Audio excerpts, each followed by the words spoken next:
Kevin, you've been in a bunch of very deep playoff runs. Does it ever get old, or does it ever feel like sort of, okay, I'm back in that rhythm of it, or is there still a specialness of it as you move on in your career? Yeah, there's definitely a sense of it being special, especially since 18 was my last playoff runs. Went to the finals and lost. So I think naturally just getting back in this environment, wiping the slate clean on the regular season, us being in the playing game, getting in. It just feels like a good refresh, a good restart. And again, this is the time you want to be playing your best basketball, continuing to peak or trend in the right direction. And these are great moments, man. Like, these are what every guy lives for. Talks about growing up. And now we get to play in Madison Square Garden in the East semifinals. Like, you can't get much better than that. Kevin, have you had to play the role of talking about the battles that you've been through as far as this time of year, or are there enough guys in this team that you're only 3 years removed from the finals? Kyle's won a title. Yeah. There's a lot of guys who have been through it too. Have you had to play that role of this is what it's like this time of year? Yeah, a little bit of both, but again, guys have, as you mentioned, been in the finals. Won the finals. UD playing 20 years, having won 3. Kyle winning 1. Myself. I think we impart some things on guys throughout our entire lineup, but still we have guys that are hungry, foaming at the mouth, capable, that want this experience, are looking forward to it, and not running from it. So it's I think a mixed bag of both, but all things pretty positive. And a lot of guys here have experience, so it's a key thing for us moving forward.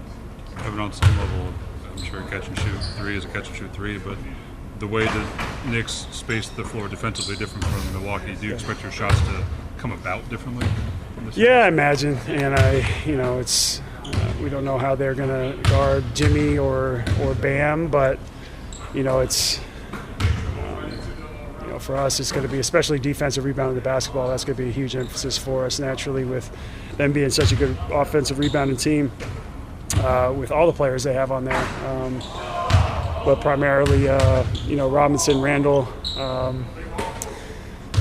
Hart, all those guys, they consistently rebound at a very high level on both ends. So I think that's something that, for me, even if it doesn't show up in the stat sheet, I got to help keep those guys off the board. And a lot of guys are going to have to get rebounds. But on the offensive end, I think just finding my spots. I think last game just spreading the floor, keeping those bigs on me, and shooting the basketball, making creating some space for our guys to operate. That's what I'm going to be looking to do. Kevin, you obviously have a bond with the guys in Cleveland, help them grow into the playoff team they became.